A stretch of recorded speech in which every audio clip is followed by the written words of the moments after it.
नमस्कार, बुलेटिन में आपका स्वागत है। आपके साथ मैं दीपेश परगले। चलिए खबरों की शुरुआत करते हैं। आज कमलनाथ कैबिनेट की महत्वपूर्ण बैठक होने जा रही है, जिसमें कई अहम प्रस्तावों पर मुहर लगेगी। प्रदेश में खाद को लेकर मची हुई संग्राम पर सीएम कमलनाथ ने सख्ती से निपटने के निर्देश दिए हैं। साथ ही अधिकारियों को अपने काम मुस्तैदी से करने की ताकीद भी दी गई।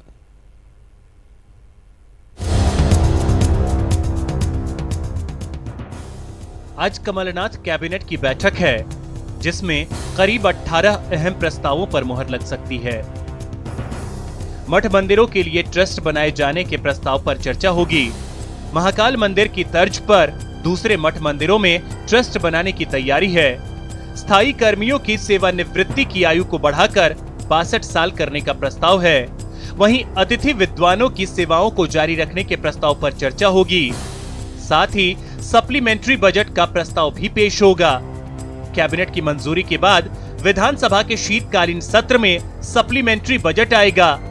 राज्य औद्योगिक क्षेत्र भवन और भूमि आवंटन नियम में संशोधन के प्रस्ताव पर भी चर्चा होगी।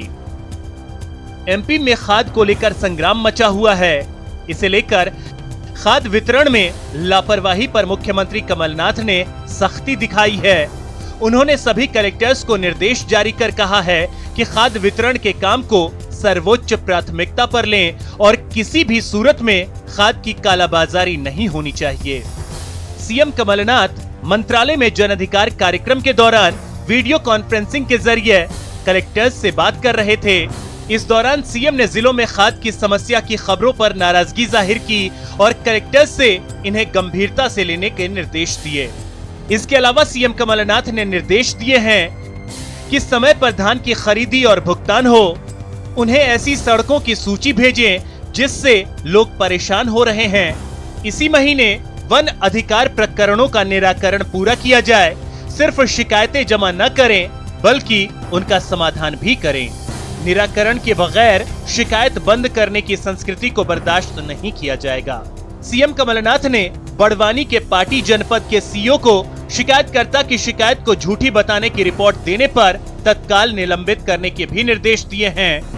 इसी मामले में रोजगार सहायक की सेवा समाप्त की गई है और पंचायत सचिव एवं सहायक इंजीनियर को निलंबित किया गया है। इसके अलावा भोपाल के वार्ड नंबर 48 के शिकायतकर्ता रविंद्र कुमार यादव के मामले में बिल्डर के खिलाफ धोखाधड़ी का मामला दर्ज करने के निर्देश दिए हैं। कुल मिलाकर सीएम कमलनाथ ने अधिकारियों को मुस्तैदी से काम करने के निर्देश दिए हैं। न्यूज़ 18 के लिए भोपाल से शरद श्रीवास्तव के साथ ब्यूरो रिपोर्ट। सीएम कमलनाथ और पूर्व सीएम शिवराज के बीच ट्विटर वॉर शुरू हो चुका है। कमलनाथ ने ट्वीट कर यूरिया की शॉर्टेज के लिए केंद्र पर निशाना साधा था। ट्वीट में लिखा था कि एमपी सरकार ने केंद्र से 18 लाख मीट्रिक टन यूरिया की मांग की थी, लेकिन केंद्र सरकार ने यूरिया के कोटे में कमी कर दी है। बीजेपी अगर किसानों की सच्ची हितैषी है तो इस मुद्दे पर राजनीति करने की जगह केंद्र पर दबाव डालकर यूरिया की आपूर्ति सुनिश्चित करवाए। इस ट्वीट के बाद पूर्व सीएम शिवराज ने ट्विटर पर ही सीएम कमलनाथ को जवाब दिया। शिवराज ने ट्वीट किया कि कमलनाथ जी, आपकी सरकार प्रदेश में यूरिया की व्यवस्था करने में बुरी तरह से फेल हुई है। कृपया अपनी असफलता का ठीकरा और कहीं न फोड़ें। जब बीजेपी की सरकार थी तब हम एडवांस और डिटेल प्लानिंग करते थे। रबी और खरीफ की फसल के लिए कितना यूरिया लगेगा इसका आकलन करते थे और अग्रिम भंडारण करते थे। इसलिए हमारे समय यूरिया की किल्लत नहीं होती थी।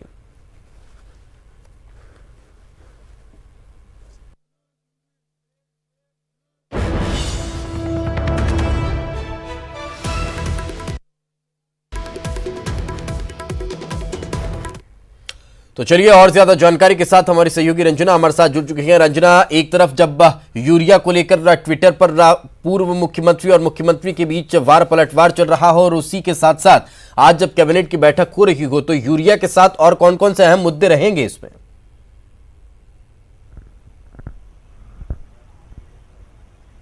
जी दीपेश, बिल्कुल जिस तरह से ट्विटर पर वॉर शुरू हो चुका है वो भी खाद की किल्लत को लेकर, और बड़े स्तर पर जो पूर्व मुख्यमंत्री शिवराज सिंह चौहान है वो सागर में आंदोलन भी कर चुके हैं। लेकिन आज जिस तरह से कैबिनेट की बैठक है, यहाँ पर मुख्यमंत्री कमलनाथ सारे जो आज कैबिनेट में खाद को लेकर ज़रूर चर्चा करेंगे कि आखिर क्यों कमी हो रही है और इसके भंडारण के लिए क्या व्यवस्थाएं की गई हैं। हालांकि ये बात सभी लोग जानते हैं कि जिस तरह से केंद्र से मांग की गई थी यूरिया की, उतनी पर्याप्त मात्रा में यूरिया नहीं मिली है और यही वजह है कि अब इतनी ज्यादा किल्लत हो रही है। लेकिन इसी को लेकर 14 दिसंबर को तमाम जो मंत्री हैं वो दिल्ली में केंद्र सरकार के खिलाफ धरना देने की तैयारी में भी है। वहीं कैबिनेट में आज सड़कों को लेकर भी मुख्यमंत्री कमलनाथ आज चर्चा करेंगे कि जो सड़कों की स्थिति को लेकर सुधार कार्य की तारीख तय की गई थी, उस तारीख तक अगर पैचवर्क नहीं किया गया है तो सड़कों के लिए जो बजट निर्धारित किया गया है उसके बजट के अनुसार आखिर कब तक जो पूरे प्रदेश भर की सड़कें हैं वो दुरुस्त की जाएंगी। वहीं दूसरी तरफ जिस तरह से अधिकारियों ने जन कल्याण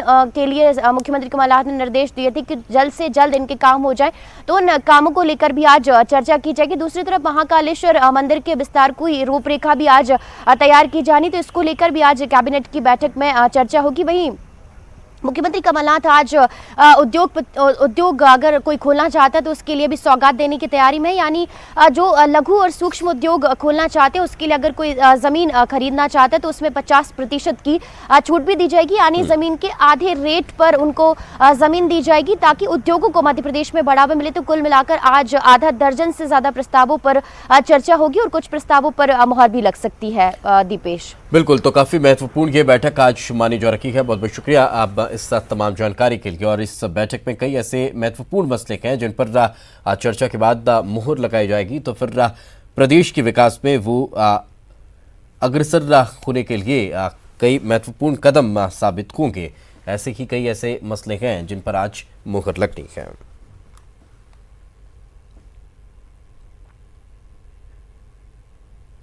आगे बढ़ते हैं अगली खबर। इंदौर से जीतू सोनी के एक और ठिकाने पर कार्रवाई देखने को मिली है। नगर निगम की कार्रवाई लगातार जारी है। अखबार के दफ्तर को तोड़ने निगम की टीम पहुंची है। 11,000 वर्ग फीट में ये भवन बना हुआ है। प्रेस कॉम्प्लेक्स स्थित दफ्तर पर कार्रवाई जारी है। मौके पर भारी पुलिस बल तैनात किया गया है। तो ये तस्वीरें आप देख सकते हैं। अखबार का जो दफ्तर है उस अखबार के दफ्तर को तोड़ने के लिए निगम का अमला पहुंचा हुआ है और पूरे साजो सामान के साथ दल बल के साथ यहां पर अमला पहुंचा हुआ है और इस प्रेस कॉम्प्लेक्स स्थित दफ्तर पर कार्रवाई देखने को मिल रही है। तो लगातार जीतू सोनी के ठिकानों पर दबिश दी जा रही है। उन्हें जमींदोज किया जा रहा है, उन्हें तोड़ा जा रहा है, उन्हें ध्वस्त किया जा रहा है और यही कार्रवाई आज उनके दफ्तर तक पहुंच चुकी है। यानी कि जो अखबार का दफ्तर है उस अखबार के दफ्तर को तोड़ने के लिए टीम पहुंच चुकी है। बताया ये जो रहा है 11,000 वर्ग फीट का ये पूरा एरिया है, दफ्तर बना हुआ है। प्रेस कॉम्प्लेक्स स्थित ये दफ्तर है जहां पर कार्रवाई हो रही है। चलिए आपको सीधे लिए चलते हैं। हमारे सहयोगी विकास हमारे साथ जुड़ चुके हैं। विकास, कार्रवाई अभी भी जारी है?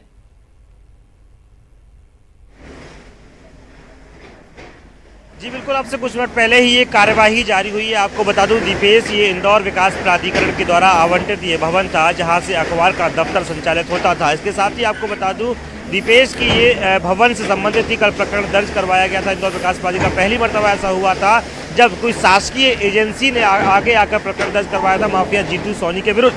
अब तक तमाम जो शिकायतकर्ता वही हुआ करते थे जो शहर में के रहवासी थे या उसकी जीतू सोनी की ठगी या धोखाधड़ी या अड़ीबाजी के शिकार हुए थे। लेकिन ये पहली मरतबा ये प्रकरण था जब कल शाम इंदौर विकास प्राधिकरण ने तुकोगंज थाना में जाकर प्रकरण दर्ज करवाया था और उसके बाद ही ये कार्यवाही का सिलसिला कल सुबह से देखने को मिल रहा है। लगभग 5 मिनट पहले निगम की टीम ने इस कार्यवाही को शुरू किया, तोड़फोड़ की कार्यवाही को शुरू किया और आपको बता दूं लगभग 11,000 स्क्वायर फीट का ये पूरा भवन बताया जा रहा है। हालांकि लीज शर्तों के लिहाज से अगर बात की जाए तो इंदौर विकास प्राधिकरण ने ये भवन किसी रविंद्र निगम को अलॉट किया था और उसके बाद जो वहाँ पर अखबार का दफ्तर संचालित करते थे जो कि नवीन इंदौर के नाम से आवंटित था। लेकिन कुछ समय पूर्व ये जीतू सोनी के पास ये भवन आया और वह यहाँ पर अपने अखबार का दफ्तर संचालित करते थे। और लीज शर्तों के लिहाज से ये पता चला कि ये भवन कभी उन्हें आवंटित किया ही नहीं गया था। कब्जे के माध्यम से उन्होंने यहाँ अड़ीबाजी के माध्यम से उन्होंने यहाँ कब्जा जमाया और अपने अखबार का दफ्तर संचालित किया। ऐसी शिकायत मिलने के बाद से, जैसे कि कुछ समय पूर्व जो शिकायतकर्ता थे जो बॉम्बे से यहाँ पहुँचे थे, उन्होंने बताया कि उनके अखबार को हत्याया गया है। उसके बाद कायमी की गई थी और ठीक उसके बाद इंदौर विकास प्राधिकरण को ये शिकायत मिली कि उनके द्वारा आवंटित भवन पर कब्जा किया गया है। तो आज सुबह ये जीतू सोनी के ठिकाने पे कार्रवाई जारी। लगभग ये 6वां भवन है जिसे इंदौर नगर निगम ने ध्वस्त करने की कार्यवाही की है। पूरी कार्यवाही को लीड कर रहे हैं महेंद्र सिंह चौहान ने, इंदौर के अधिकारी जो है पूरी कार्यवाही को लीड कर रहे हैं। उनसे ये बात करते हैं। सर, किस तरह की कार्यवाही है, कितना भवन है जिसे गिराया जाएगा? पूरा भवन गिराया जाएगा। ये इसके अंदर लगभग एरिया मान के चलें आप कि मैं एग्जैक्ट तो नहीं बता सकता आपको, फिर भी ये करीब करीब जो एरिया है ये 60 बाय 60 से तो ऊपर का होगा। शिकायत थी, किस तरह की शिकायत थी? अवैध कब्जे की शिकायत थी या लीज शर्तों का उल्लंघन था? मेरे पास तो ये है कि अवैध है और इसका डिमोलिश करना है। मेरा काम इतना है, जो मुझे बताया जाता है उसको डिमोलिश करना। कितना अमला लगा होगा, कितनी गाड़ियाँ लगी, इतना अमला लगा? इसमें 4 पोकलैंड लगी है, 2 जेसीबी लगी हुई है। करीब रिमूवल का जो अमला है वो 60 लोगों का अमला है इसके अंदर। इसके अतिरिक्त पुलिस बल है, एसडीएम वगैरह सारे लोग हैं। विरोध कार्रवाई, किसी प्रकार का विरोध देखने को तो नहीं मिला? किसी प्रकार का कोई विरोध नहीं है। कुल मिलाकर दीपेश, आपने देखा कि बड़ी कार्यवाही को लीड महेंद्र सिंह चौहान निगम के अधिकारी हैं वह कर रहे हैं और बताया उन्होंने कि उन्हें शिकायत मिली थी। शिकायत नहीं, उन्हें सिर्फ ये आदेश मिले थे कि इस भवन को गिराना है। आपको बता दूं कि मौके पर पहुंचे अपर आयुक्त भी यहाँ पूरी का जो कार्यवाही है उससे मॉनिटरिंग कर रहे हैं और उसके पल पल के जो अपडेट्स हैं वो फोटोग्राफ्स के माध्यम से किसी को भेज रहे हैं। समझ अपने वरिष्ठ अधिकारियों को वो फोटोग्राफ्स भेजे जा रहे होंगे और कार्यवाही के बारे में सूचित किया जा रहा है। हालांकि सुबह के वक्त ये दल नगर निगम का यहाँ पहुंचा था और जब पूरा पुलिस का बल यहाँ पहुंच गया, नगर निगम का पूरा अमला यहाँ पहुंच गया, उसके बाद कार्यवाही को शुरू किया गया। दीपेश, तो कुल मिलाकर जिस प्रकार से बताया कि तमाम शर्तों का उल्लंघन था, कब्जे की शिकायत थी, कब्जे की शिकायत के बाद ही ये कार्यवाही को अंजाम दिया गया। बिल्कुल विकास, जिस तरह से तस्वीरें समझ में आ रही है और जिस तरह से लगातार कार्रवाई देखने को मिल रही है, एक के बाद एक जिन भवनों को तोड़ा जा रहा है, ध्वस्त किया जा रहा है, उसके बाद क्या लगता है अभी इस तरह की कार्रवाई और लगातार जारी रहेगी कि कई और ऐसे ठिकाने हैं जहां पर इस तरह की दबिश दी जा सकती है? बिल्कुल दीपेश, जो भवन की अगर जानकारी जुटाई गई है, जो इंदौर नगर निगम के पास भवन चिन्हित किए गए, वो लगभग 30 भवन ऐसे हैं जो जीतू सोनी और उनके तमाम जो सहयोगी या उनके परिवार हैं उनके भवन हैं। लेकिन जो जानकारी मिली है वो जीतू सोनी के नाम से कुछ एक भवन है, लेकिन जो कब्जेदारों की जो शिकायतें हैं उसके लिहाज से ये फहरिस्त बहुत लंबी है। तो शुरुआती तौर पर लगभग 16 ठिकाने ऐसे चिन्हित किए गए हैं जिन पर कब्जे की शिकायत मिली है। तो कुल मिलाकर उन सभी भवन पर जो इंदौर नगर निगम है उसने अपनी कागजी कार्यवाही शुरू कर दी है। कागजी खानापूर्ति के लिहाज से वो सभी भवन चिन्हित किए गए हैं और वहां पर एक नोटिस चस्पा किया गया है। तय समय में जवाब देने की जो मियाद है वो उन्हें दी गई है। यदि संभव उस तय समय के बाद भी उन्हें नोटिस का जवाब इंदौर नगर निगम को नहीं मिलेगा तो लगभग जो 16 ठिकाने कुल हैं उन पर भी कार्रवाई होगी। हालांकि ये 6वां ठिकाना है जहां पे इंदौर नगर निगम की कार्रवाई है, तो 10 ठिकाने और अभी ऐसे चिन्हित किए गए हैं जहां कार्यवाही होना संभावित है। जो लगातार कब्जे की शिकायत है, लेकिन ये बिल्कुल शुरुआती आंकड़ा आपको बता रहा हूं मैं दीपेश, जो शिकायत है कब्जे की वो लगातार मिलती जा रही है। तो ये भी कहा जा सकता है कि जो आंकड़ा है वो और बढ़ सकता है, शिकायतकर्ता बढ़ सकते हैं, कब्जे की शिकायत और आ सकती है। तो जो कब्जे के जो भवन थे वो और निकलकर सामने आएंगे और ये कार्यवाही का जो आंकड़ा है वो और बढ़ सकता है। दीपेश, आपको बता दूं और आपके साथ साथ तमाम न्यूज़ 18 के जो दर्शक हैं उनको बता दूं कि कुछ समय पूर्व डांस बार में एक रेड की कार्रवाई की गई थी। उस वक्त जीतू सोनी के जो ठिकाने हैं उनका पता चला था। इस बारे में जानकारी मिली थी कि जीतू सोनी एक डांस बार संचालित करते हैं जहां उसके बाद से लगातार एक के बाद एक अपडेट निकलकर सामने आता जा रहा है और ये कार्रवाई देखने को मिलती जा रही है। विकास, एक सवाल ये कि ये जो दफ्तर अभी तोड़ा जा रहा है, यहाँ पर क्या दफ्तर कल तक संचालित किया जाता था? अभी भी यहाँ पर जो कर्मचारी है वो पहुंचते थे, काम होता था?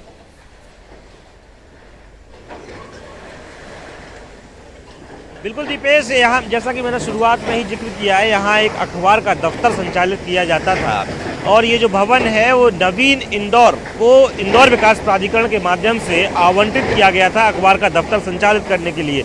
लेकिन वो नवीन इंदौर का जो दफ्तर है उसे हथिया लिया अड़ीबाजी करके माफिया जीतू सोनी ने और यहाँ अपने अखबार का दफ्तर संचालित करने लगे। लेकिन जैसे ही मानव तस्करी का प्रकरण उनके विरुद्ध दर्ज हुआ, ये जगह जगह रेड की कार्यवाही हुई, ठीक उसी वक्त इंदौर नगर निगम ने अपनी सूची बनाना शुरू कर दिया और इसके साथ ही जो इंदौर पुलिस है उसने सारे दफ्तर को सील कर दिया था। तो ये जो दफ्तर था कुछ समय पहले तक सील था, यहाँ किसी प्रकार की एक्टिविटी नहीं चलती थी और अखबार का जो काम था उसे भी रोक दिया गया था। अखबार की जो लीज मिली थी उसे निरस्त कर दी गई। इसके साथ ही जो उनका रजिस्ट्रेशन था उसे भी निरस्त कर दिया गया। उसकी शिकायत भी ऊपर जो विभागीय कार्यवाही के तौर पे की जाती है वो भी कर दी गई। तो कुल मिला के कुछ समय से यहाँ किसी प्रकार का कार्य नहीं होता था। जो इस प्रकार से मानव तस्करी के प्रकरण के बाद जीतू सोनी फरार है और अखबार के जो उनके और कर्मचारी और जो अधिकारी थे वो सभी फरार हैं, इसलिए ये भवन जो सील था। लेकिन इंदौर नगर निगम ने इस भवन के बाहर एक नोटिस चस्पा किया था कि इस भवन से संबंधित उन्हें तमाम शिकायतें मिल रही हैं और तय समय में उसका जवाब दें। जवाब ना मिलने के बाद आज इंदौर नगर निगम यहाँ पहुँचा है और इस भवन को पूर्णतः ध्वस्त करने की कार्यवाही जो है वो कर रहा है। आपको तस्वीरों में जो 2 जेसीबी मशीन दिखाई दे रही है, पोकलैंड मशीन के माध्यम से गिराने का काम चल रहा है। इसके साथ ही दूसरे सिरे पर 2 अन्य जेसीबी की मशीन है वो भी पैरेलल काम कर रही है। तो कुल मिला के जो बड़ा भवन है, ये 2 एक साथ में प्लॉट बने हुए थे उन पर कब्जा किया गया था और उस पर उन्होंने अपने दफ्तर बनाया हुआ था। उन सभी को ध्वस्त करने का ये जो तस्वीरें हैं वो आप इस वक्त टेलीविज़न स्क्रीन पर देख रहे हैं। इसके साथ ही किसी प्रकार का कोई विरोध ना हो, इसीलिए बड़ी संख्या में पुलिस अधिकारियों को तैनात किया गया है। आप देखिए बड़ी संख्या में किसी प्रकार की कोई हानि ना हो, कोई क्षति ना हो और जो कार्यवाही है वो निर्विरोध चलती रहे, इसीलिए बड़ी संख्या में लगभग 6 थानों का पुलिस बल मौके पर तैनात किया गया है। अतिरिक्त पुलिस अधीक्षक और तमाम थाना प्रभारी और नगर पुलिस अधीक्षक को इस कार्यवाही के लिए बाहर तैनात किया गया है। दिपेश बिल्कुल, चलिए विकास साथ में रहे। एक बार फिर से हमारे दर्शकों को बता देते हैं, जीतू सोनी के ठिकानों पर लगातार कार्रवाई जारी है और ये इस वक्त तस्वीरें आप देख पा रहे हैं और इंदौर में उनका जो अखबार का दफ्तर है उस पर ये इस वक्त कार्रवाई चल रही है। विकास, एक सवाल यहाँ पर ये कि जिस तरह की कार्रवाई एक के बाद एक देखने को मिल रही है, कहीं कोई विरोध का स्वर नहीं है, कहीं किसी तरह से उनके परिजनों के द्वारा भी कोई आवाज नहीं उठाई जा रही और उन्हें गिरफ्तार करने को लेकर अभी तक किस तरह की कार्रवाई हो पाई है?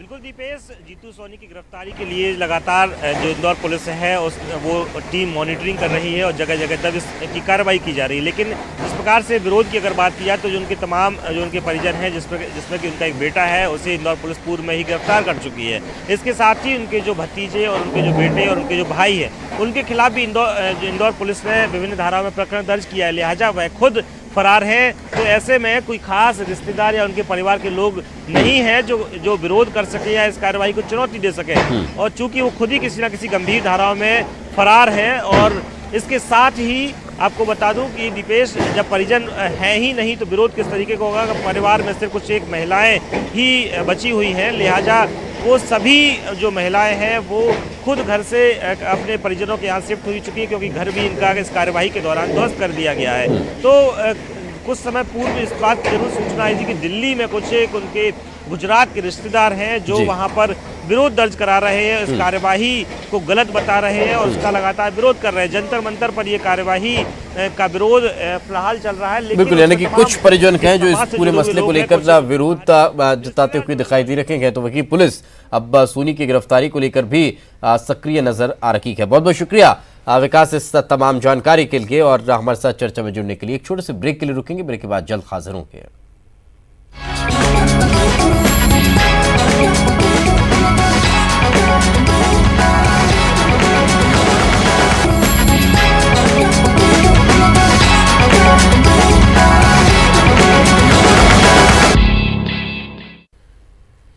ब्रेक के बाद आपका स्वागत है। राजधानी भोपाल के पास सांची के निनोद में सूबे के पहले गोल्फ कोर्स के बनने का रास्ता साफ हो गया है।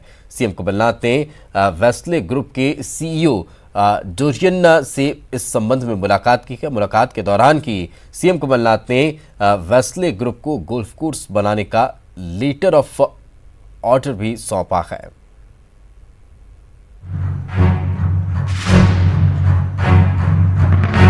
भोपाल में पहले गोल्फ कोर्ट के बनने का रास्ता साफ हो गया है। सांची के पास निनोद में बनने वाला गोल्फ कोर्स 220 करोड़ की लागत से बनाया जाएगा।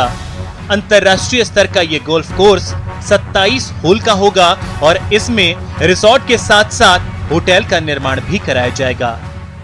इस मौके पर सीएम कमलनाथ ने कहा कि प्रदेश में निवेश के नए अवसर के लिए सरकार अपनी नीतियों को उदार बनाने के साथ ही रोजगार बढ़ाने वाली निवेश नीति को प्रोत्साहित करेगी। पर्यटन के क्षेत्र में निजी निवेश को आकर्षित करने के लिए मध्य प्रदेश में पर्यटन नीति 2016 को संशोधित कर 2019 में अल्ट्रा मेगा परियोजना का प्रावधान जोड़ा गया है। इसके तहत वेस्ले ग्रुप ने सांची के निनोद गांव में करीब 70 हेक्टेयर क्षेत्र में 220 करोड़ की लागत से अंतर्राष्ट्रीय स्तर का गोल्फ कोर्स, होटल, रिसोर्ट और कन्वेंशन सेंटर के साथ हेलीपैड बनाने का प्रस्ताव एमपी सरकार को दिया था। मुख्यमंत्री ने मंगलवार को इस प्रस्ताव को मंजूर कर letter of award Wesley group को सौंपा। इस परियोजना से 310 लोगों को सीधे तौर पर रोजगार मिलेगा।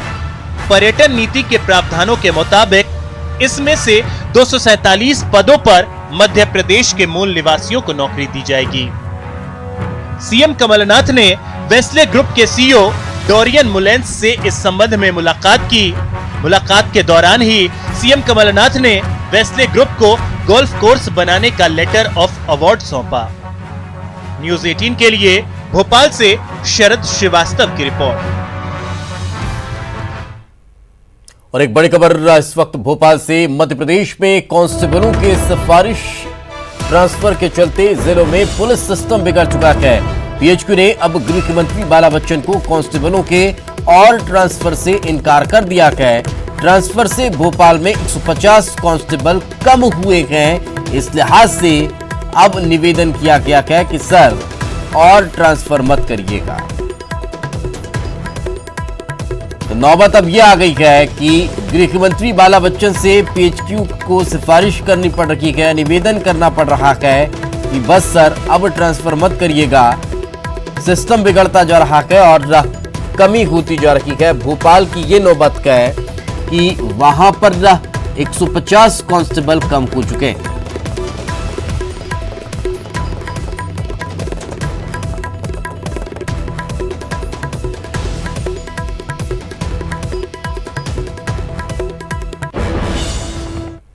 मध्य प्रदेश में पहली बार national conference of uniform women in prince का आयोजन किया जा रहा है। देश